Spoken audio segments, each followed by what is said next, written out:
Hello, Blue Jays fans. Welcome to episode 239 of the Jays from the Couch radio podcast, brought to you by, of course, JaysFromTheCouch.com.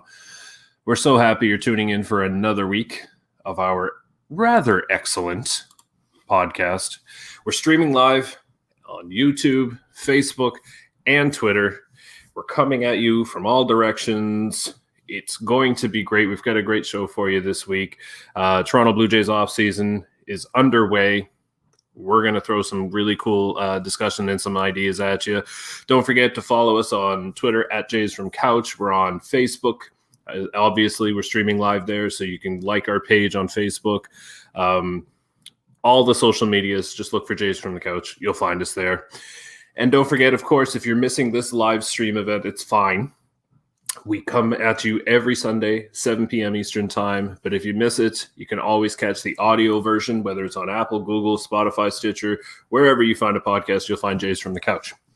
I'm your host, Sean Doyle. You can follow me on Twitter at Doyle JFtC. I'm the founder of Jays from the Couch and proud to present this live streaming experience. We've got a great show for you. We're going to talk some crazy offseason ideas, and I may have got that ball rolling today on JaysFromTheCouch.com. We're going to talk about the 40-man roster. The Toronto Blue Jays have an abundance of catchers, and we're going to discuss that. And we'll even take some viewer listening questions, comments, and all of that stuff to just sprinkle it on there for some fun. And to help me do all of that, I've got Jays from the Couch, I guess regulars at this point. First of all, Karen Sutar, good evening to you. Good evening, Sean. It's good to have you again. Thanks for joining me. Thank you for having me. Always great to be here. Absolutely. You have a reserved spot on the couch. Oh, well. Speaking of, Steve Fichetti, our American friend, colleague, brother. Steve, welcome. Good evening to you. It's great to be back. I mean, again, with Bob Ritchie, kind of slid into my slot last week. So the podcast will probably take a hit with WAR, but I think I put on a whole new thing for weighted runs created plus. There you go. See, you're a Southern correspondent. That's right. Everybody brings something special to the Jays from the Couch podcast. We've got an interesting episode this week. I put up a post at JaysFromTheCouch.com about whether or not the Toronto Blue Jays could go shopping within their division. And what sparked this is I read a piece about the financial situation of the Tampa Bay Rays, who, let's be real here for a second, their financial situation is never really that good anyway. However, in 2020, I read they lost money with regards to when you make the postseason, there's additional revenue that the team collects from that. Games hosted at home, all of that didn't happen this year. So they lost money there. They lost ticket sales sorry, I shouldn't lie.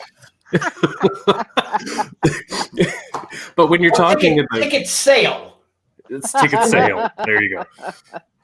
Listen, and I visited, and I've seen a game at Tropicana Field, and I believe there were more people working there than there were watching. So it's easy to see how a team like that would be pinching their pennies. Anyway, bottom line is they may be looking to shed money this offseason. And which is an interesting position to be in if you're the Tampa Bay Rays, right? You're just coming off a World Series appearance, and you're looking for more, and yet you kind of have to adjust your finances, and COVID is messing with a lot of people, obviously. Professional sports is no different, and the Tampa Bay Rays are one team that could be hit rather hard by it, whereas the Toronto Blue Jays are, by all accounts, are on the opposite end of that spectrum, where they could actually look to use their financial muscle, which is still an odd thing to say, Toronto Blue Jays and financial muscle in the same sentence. But here we are. Welcome to 2020, where everything's made up and the points don't matter. So I guess the question is, with regard to the piece I wrote and what sparked this this topic for our podcast is I suggested that perhaps Blake Snell is a rather interesting target for the Toronto Blue Jays if the Tampa Bay Rays situation is what it is, and the Toronto Blue Jays are looking for a quality starting pitcher. That Blake Snell may fit the bill, given that he's only going to get more expensive over the next few years. Cy Young winner in 2018. It's not going to be cheap, and I recognize that. You've got to take into account the trading within your division, giving up a pitcher of Blake Snell's quality, adding to a Toronto Blue Jays team that will challenge you for the division lead. All of that, it makes it sound almost impossible, and yet when you look at it, it isn't the craziest idea that could have been thrown out there. It's one of my crazier ideas with regard to this Blue Jays team. So I know that Steve is chomping at the bit to how do I say this, to critique my Blake Snell idea. But Karen, I want to throw it to you first before we get into your crazy ideas, because I gave you both some homework. But the Blake Snell idea, Karen, and we're going to talk about catching depth later on, but that would be a good place to start if you're offering up. But just all things in consideration, Karen, where are you on the crazy spectrum of, white bread over here, plain boring, and way out to lunch over here, Karen, Bobby Valentine over here. Let's put it that way, right? We'll say it that way. Karen, where are you on that Blake Snell idea?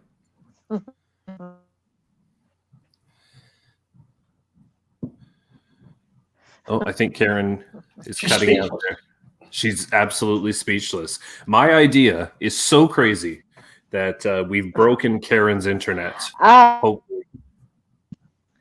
I'm here.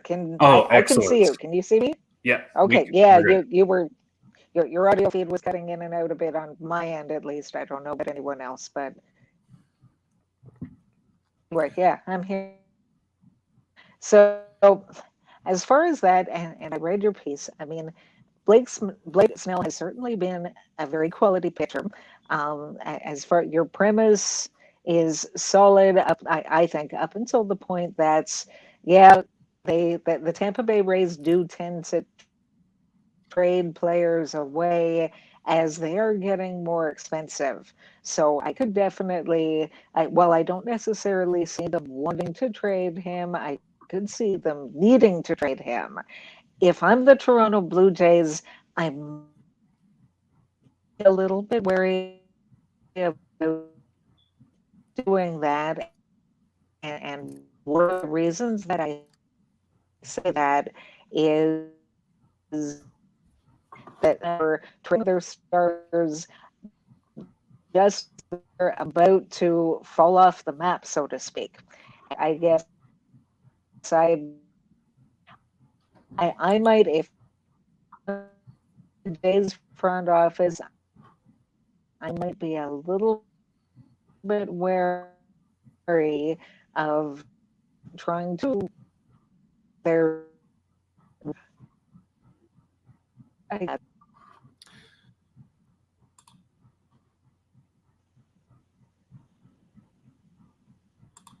I think we've lost Karen there, Steve. The Wi-Fi seems to be an issue there, but I guess I'll throw it to you. And I know that Karen is hesitant to give up what it would cost to bring in a Blake Snell. But Steve, I am laying myself bare because I know you do not like this idea. So let me have it, sir. Okay, and well, let me first say that the conversation, as Karen was breaking up, that's basically what Tampa Bay would be hearing. Okay, they're not gonna hear what you're trying to put out there because they don't want to hear it. Will Blake Snell be traded? Absolutely. Will he be traded this offseason?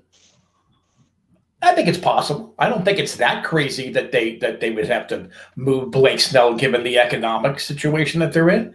But these two teams do not match up on a trade market in that the organizational depth that both have, young pitching, young middle infielders, what you would think value-wise when you look at those little trade evaluator things that they have, all the position players or pitchers, the Rays don't need because they already have them. So I just don't see that there is a fit between the Rays and the Jays. And then I really think I can't imagine the Rays trading Blake Snell to the Blue Jays. I just don't see how strategically that makes any sense whatsoever.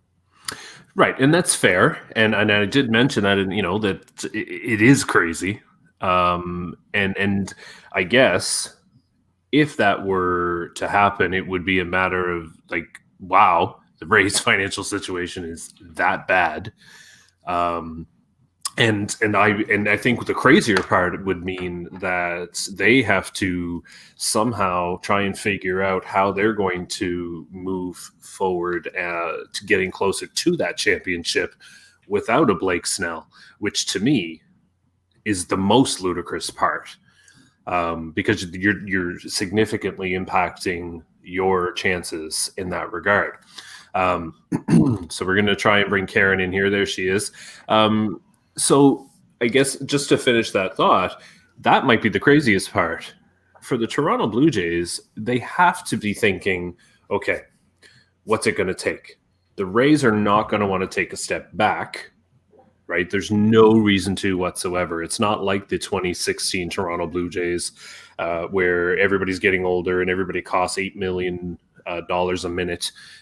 You know what I mean? So there's no reason for them to do that unless it's financial. But the Toronto Blue Jays are going to have to want to make them want to do that, to make it that much more appealing. And so that's where you get into the what do they have to offer? Like you've got catching depth. The Rays need catching. They need an everyday catcher of quality. So do you offer up a Danny Jansen? Do you offer up an Alejandro Kirk and try and sell high on him? You got to think that they love their crazy analytical department, and they love to find that player that nobody valued as highly as they could and would, and then sprinkle the Tampa Bay Ray dust on it, and then all of a sudden, he's worth 3 wins, and it's like, how the hell did that happen? Maybe they target somebody like a Trent Thornton or an Anthony Kay or a Sean Reed-Foley or a Ryan Baraki, one of those guys that it's not going to hurt Toronto. The problem is when you look at that, you want to give up somebody that's not going to hurt your team, but the other team has to see some appeal there too, right? So that's where it starts to get tricky. And then I would argue that they would need some kind of future value as well. But it's that second piece to me that I think is holding it up from being a legitimate, solid idea in that regard. And that's what's funny about the offseason, right? Particularly right when the offseason begins and we don't get lulled into waiting to see what's going to happen. It's the, hey, what about this? What about this? What about this? Right? And then that's where people get annoyed sometimes with the, well, that's just a ridiculous idea. And now you're trying to, and so I can be accused of, I don't know what you want to call it. It's not like I started a rumor, but I did present an idea that I believe I said it's so crazy it might just work. Well, I think you're guilty of being a fanboy. Okay. Oh. If you're looking at a deal like that, okay, you need to look at the Chris Archer for Austin Meadows and Tyler Glasnow. That's the type of talent you're going to have to give up. I mean, I still don't understand why they gave up Austin Meadows. I'll never understand why the Pirates did that, but they really thought that Archer was going to be able to extend, the lifetime of that roster for them. And that's the kind of return that the Jays are going to have to be willing to give up for a Blake Snell. And I don't know why I keep calling him Blake Snell. He's actually a good pitcher. But but I mean, that's the kind of return that the Jays are going to have to be willing to give up. And I don't see how that helps the Jays to give up a Teoscar or a Lourdes Gurriel or even a Kevin Biggio. I don't see how that helps them. Or an Alec Manoah or a Simeon Woods Richardson. Those aren't the kind of guys that the Jays are going to want to give up. And those are the kind of guys that the Rays are going to insist on and can probably get somewhere else. Fair. And then that's what Michael here points out, right? That it's and at the end of the day, it's exactly what you're saying, Steve, is that the Jays are going to lose that trade in one way or another. And if it's one thing that we know the front office doesn't do, it's anything stupid, right? So I get it. It's a fun thought exercise, I guess, because, I got to play with the trade evaluator and try and match up values and all that stuff. It was fun. I'm not going to lie. And the discussion is fun too. But at the end of the day, it very well may be one of the dumbest ideas I've ever had in as far as if you really expect it to happen. But that's the name of this episode of the podcast. It's Crazy Ideas. So I asked both of you to do some homework. It's the teacher in me, you do homework and come back and let me know when you're finished. I'm going to choose a number in my head. Karen, pick a number between 1 and 3. Okay, I have my number. Should I tell you what it is? Absolutely. 2. Awesome. The number was 2.5. I'm joking. Karen, would you like to go first, or would you want to throw it to Steve? I'll go first. So awesome. The idea that I had is actually more about a way to improve internally. I'm not sure if that's what you were looking for, but really that's the thought that I had. So, in my opinion, one of the major reasons why the 2020 Blue Jays did not go further than they did was defense. That's the one of the things that they very seriously need to improve on. Now, I mean, they could, and maybe they will, go out and make some acquisitions externally that'll make that better, and that'll be interesting to see. Just looking at the guys that we've got right now, what if they were to hire some former Blue Jays to work with our current team on their defense? What's Justin Smoke doing right now? He doesn't have a contract, but could they hire him to work exclusively with Vlad Jr. on becoming a better first baseman, assuming that is where his future is? What's Roberto Alomar doing lately? Can he work with the middle infielders? What about Devon White? Can he work with the outfield? I'm just thinking that they could really draw on their past, or even I don't know about Russ Martin. I mean, is he doing anything? Could he maybe work with the catchers a little bit? I'm thinking they could go back to their past and help them improve in the present, assuming that those guys might be willing to come on board for a bit and do that. It's an interesting idea. And I guess what comes to my mind is that they kind of do that during spring training, and then they just leave it, right? And I wonder if that's obviously, I guess it's putting a lot of stock in the spring training part, when really that's not where you learn, right? That's not where you improve. That's where you get your body in shape to play the season.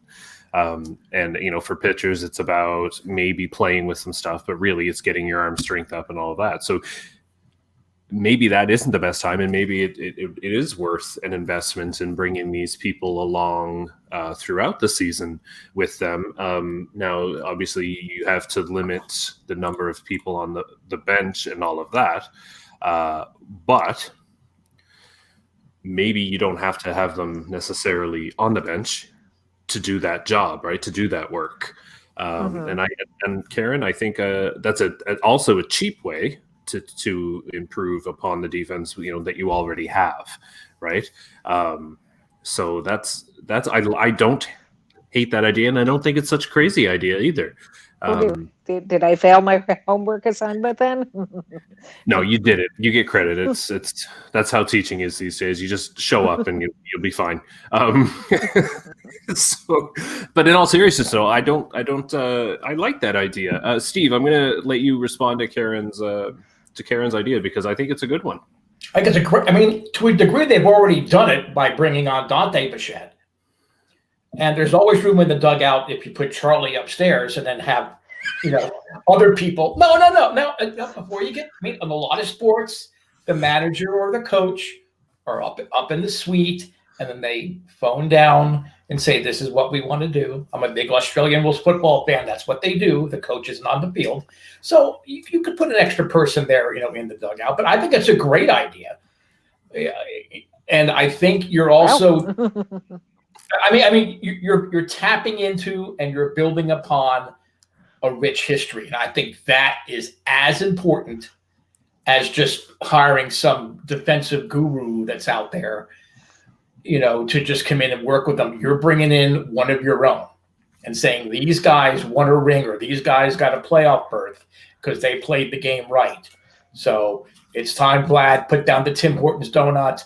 It's time. Whoever you want to put in there, hey, Lourdes and Teoscar, you need to actually pay attention to every fly ball hit to you, not just the ones that you can get to. Work on them and work with them. And I avoided the Reese McGuire. Use your hands better. No, you didn't. Yes. Telling us what you didn't do is the same as doing it. I tell my husband that all the time. But you know what? And to build on that, there's been a lot of talk that this young team needs some veteran leadership. And having a Dante Bichette for defense just around the club. The more I think on this, Karen, the more I think this is an excellent idea, not so crazy. And as long as John McDonald is one of the people that they tap into, that's my only caveat. That I guess I would love that. I think John McDonald actually has a coaching job with another organization. That would be the only thing prohibitive. But other than that, let's make him your shortstop coach and make Alomar your second base coach. So right. That would work great. Yeah, I don't know. I'm not surprised to hear that John McDonald is coaching with another team. That doesn't surprise me at all. I just say screw them and we're more important. So, all right. Steve, it is your turn. What is your crazy idea? I even wrote it down, teacher. Oh. I even took the notes there. And I'm glad you brought up having veteran leadership around the young core. And this is going to make people melt down on Twitter sphere or whatever. Don't spend big bucks on one or two players.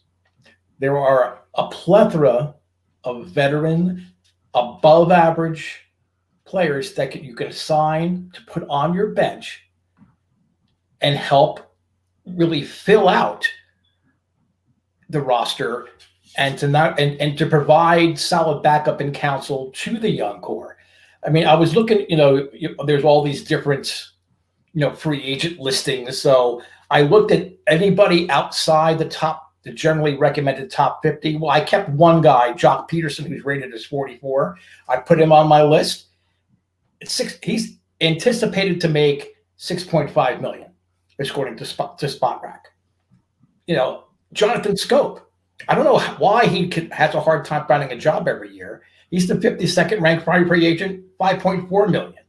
There's guys like Brad Miller in St. Louis, who's a former Ray, plays all over the infield, got a little bit of pop, and he can field his position, fills in right. Kiki Hernandez is estimated to only make $4.1 million. I would sign him now. In fact, I would give him a Bobby Bonilla kind of a thing where I pay him $4.1 million in 2035 if he would sign at that figure for multi-years.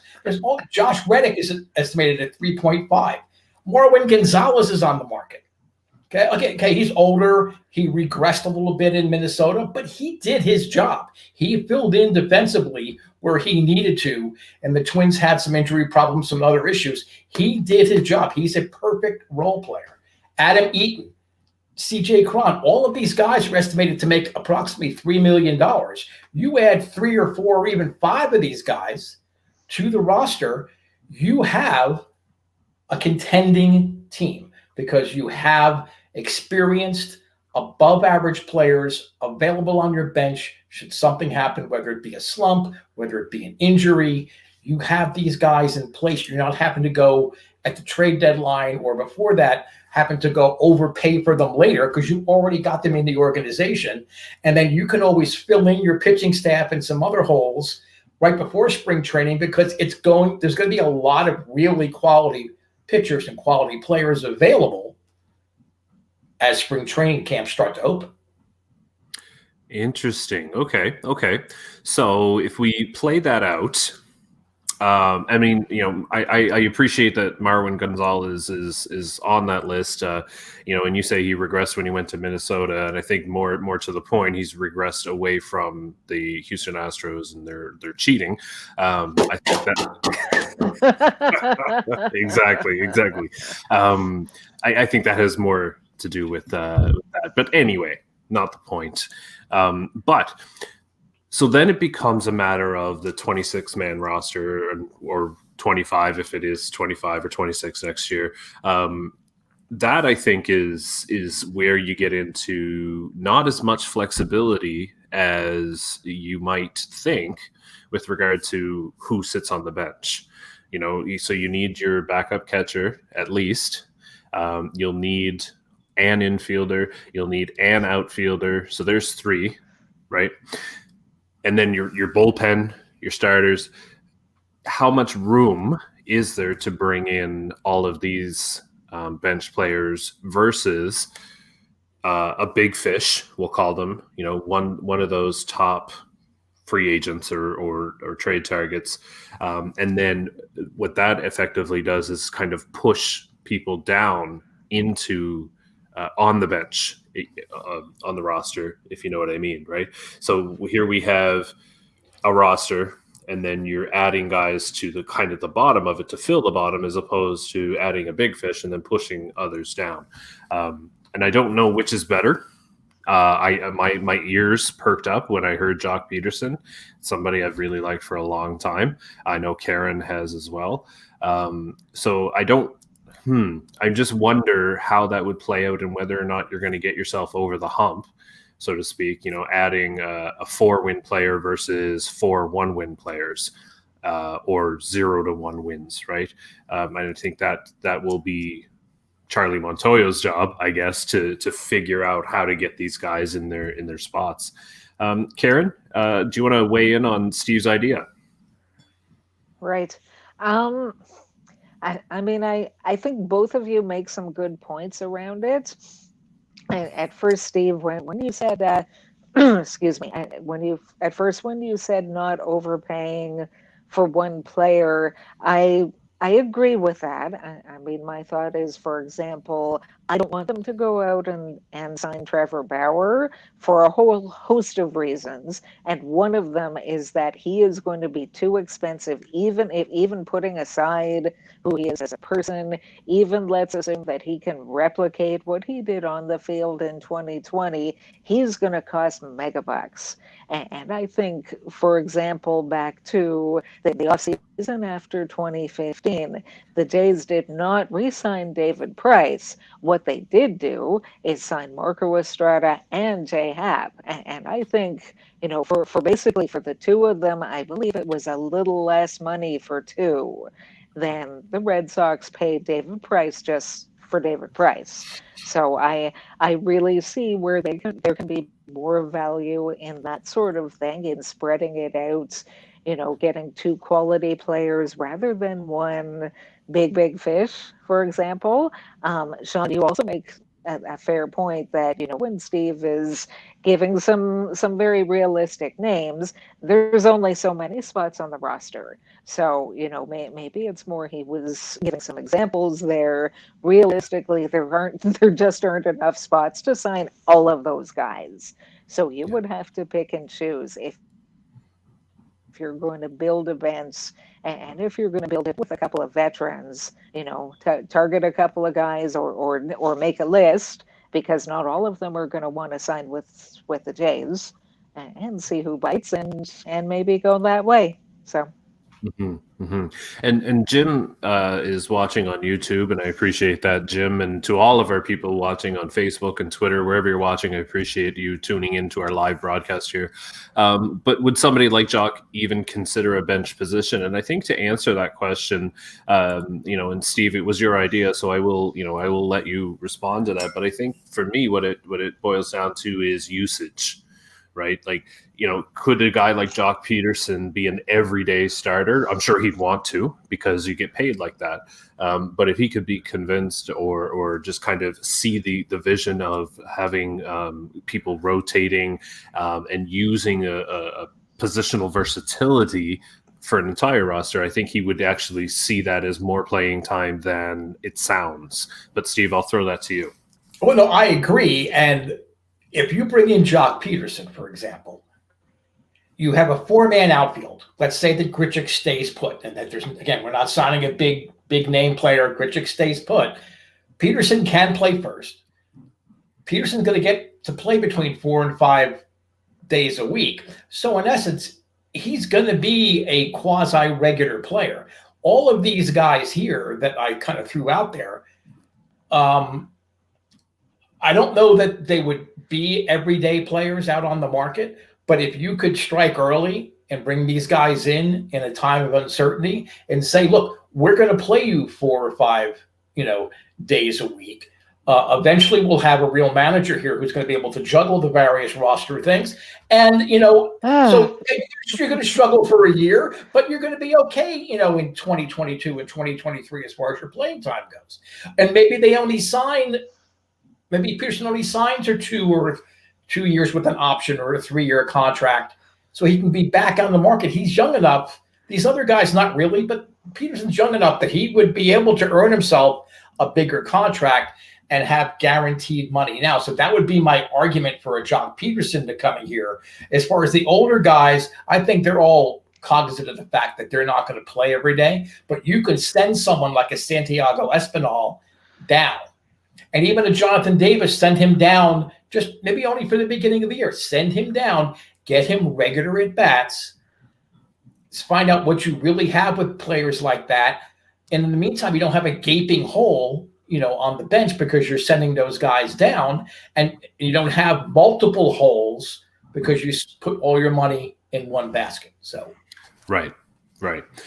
Okay. Well, that the segment, the crazy idea segment, has reached its conclusion, and I guess I will still wear the crown of the craziest idea, because both of you presented outside the box ideas, but they are not as crazy as trading for Blake Snell.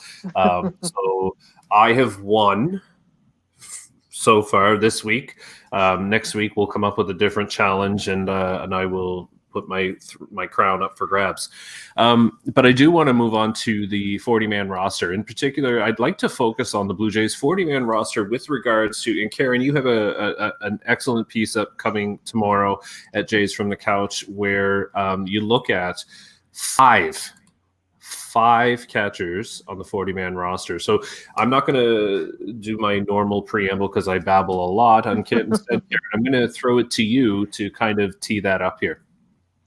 Right. Yeah. So I think that the Jays probably surprised some people when they added 5 prospects to their 40-man roster. And as it stands now, it's full. Now, some fans might look at that and say, they hinted at making some significant additions this offseason. Is this it? I really don't think so. I think they're still going to add, whether it's a signing or two or a trade or whatever they've got up their sleeve, because the 40-man roster as it is now, it's easy. They can DFA DFA someone if they figure that's whoever they're adding would bring more value to the team than whoever they're DFAing, or they can make trades, as we all keep talking about. So one thing, I don't want to recite my whole article here on the air, but I would be very surprised if they continued to carry 5 catchers on the 40-man roster for very, very much longer. In fact, I would bet a significant sum of money that come opening day 2021, that all 5 will not be there in one form or another. So. Yeah, you got to think that there's a couple of things going on here, right? Like get your catchers through the Rule 5 draft. Kind of make them untouchable for now, because let's be real here. If you look across baseball, catching depth is it's worth its weight in gold, right? And I mean, Alejandro Kirk is worth a fortune. And so I guess what I'm saying is that you hold on to them so that you can control what happens to them, right?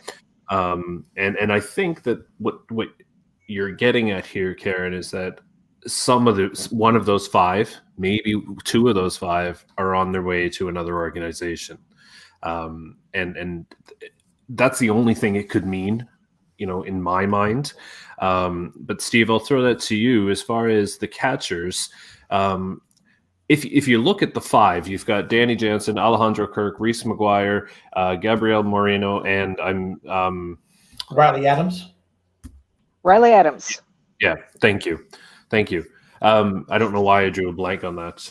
Sorry. Anyway, so Steve, of those 5, not all, as Karen said, all 5 are not going to be there when the season starts.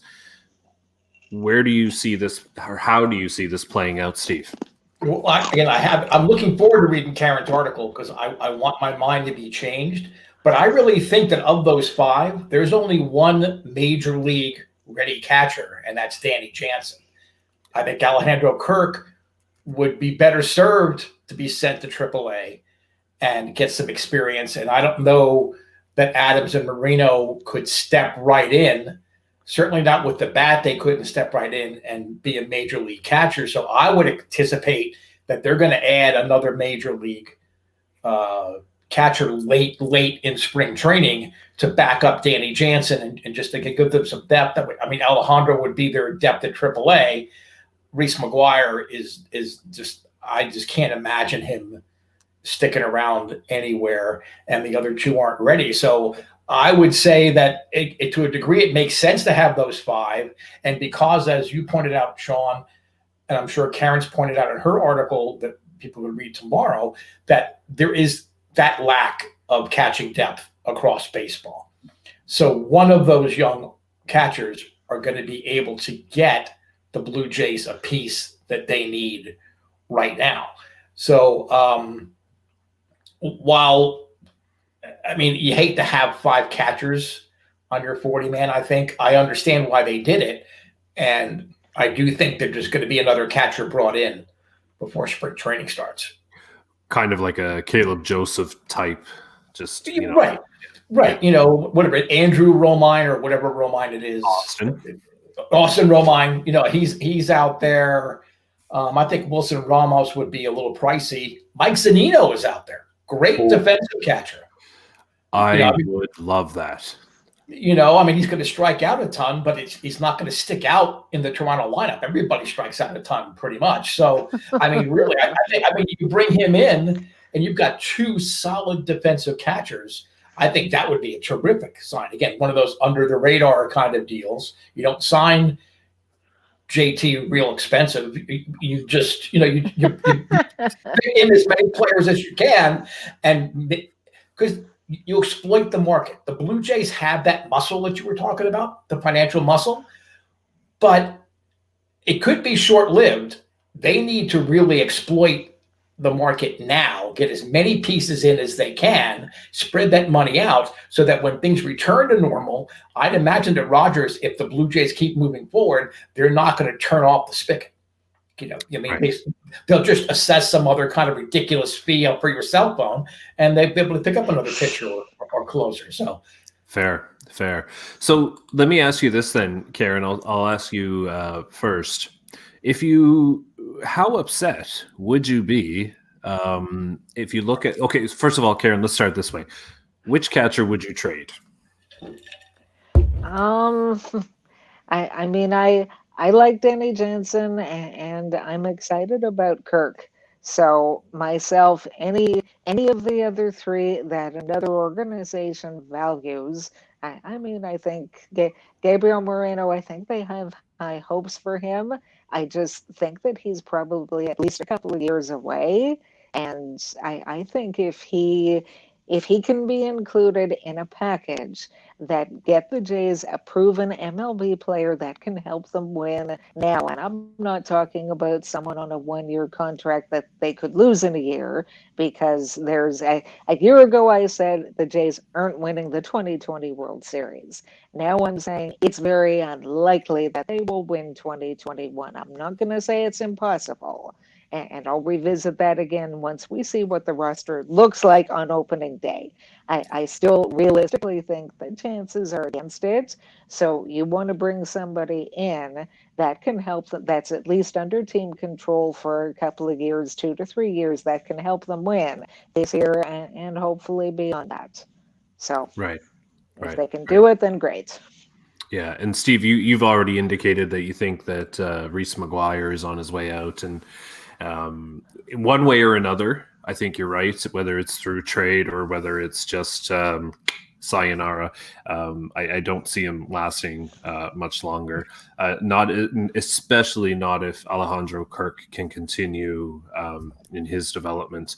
That being said, I wouldn't be surprised if Alejandro Kirk was somebody who they tried to sell high on.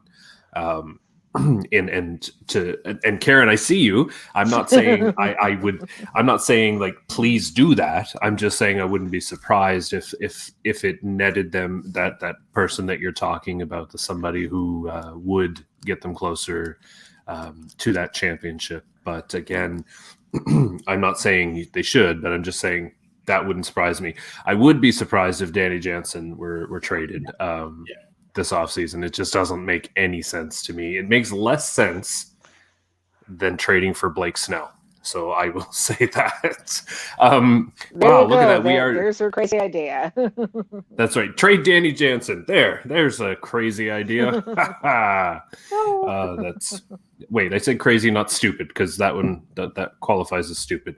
Anyway, we're just about out of time here, and I want to give you guys an opportunity to let everybody know how they follow you. So, Karen, I'll throw that to you first. Yes, I'm on Twitter at Karen Sutar1. That's SOUTAR1, and I'm on there quite frequently. Love to chat with people, whether it's about baseball or other topics. Always where mutual respect is there. Amen. And Steve, how about yourself? Well, you can follow me on Twitter at, what is my Twitter handle? US of Jays? I'm sorry, US of Jays. I forgot. Oh my God. See, I'm so upset about this Blake Snell thing. I don't even know what my Twitter handle is. But I mean, I really do want to encourage those American Blue Jay fans, and I know you're out there. Okay. Check out Jays from the Couch, obviously. Make that your primary source of news. But link up with, US of Jays. Also on Facebook, I just started that new page, US of Jays. You can be a Blue Jay fan and live below the 49th parallel. Because Lord knows you won't be getting above the 49th parallel anytime in the next 3 or 4 years. So just enjoy where you are, root for your team from home, and follow us that way. Amen.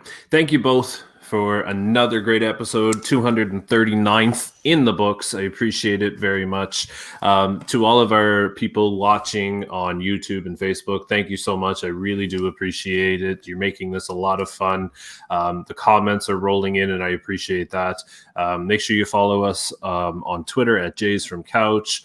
You can like our page on Facebook to see these events and all of our posts and all of that stuff. Our YouTube channel, Jays from the Couch. Subscribe. There's a notification button. I'm still learning how that all works, but I'm sure if you're watching, you know what to do. So thank you. Go ahead and do that. And don't forget, of course, the audio version, always Apple, Google, Spotify, Stitcher, everywhere you find a podcast, you'll find Jays from the Couch. Give us a subscribe there, like, and all of that fun stuff. We would be forever in your debt. Head to jaysfromthecouch.com for all your quality Toronto Blue Jays coverage. So for Karen, for Steve, for Blake Snell, this is Sean Doyle. You can follow me on Twitter at JFtC, hoping life gives you a juicy fastball down the middle and you don't miss it. Take care.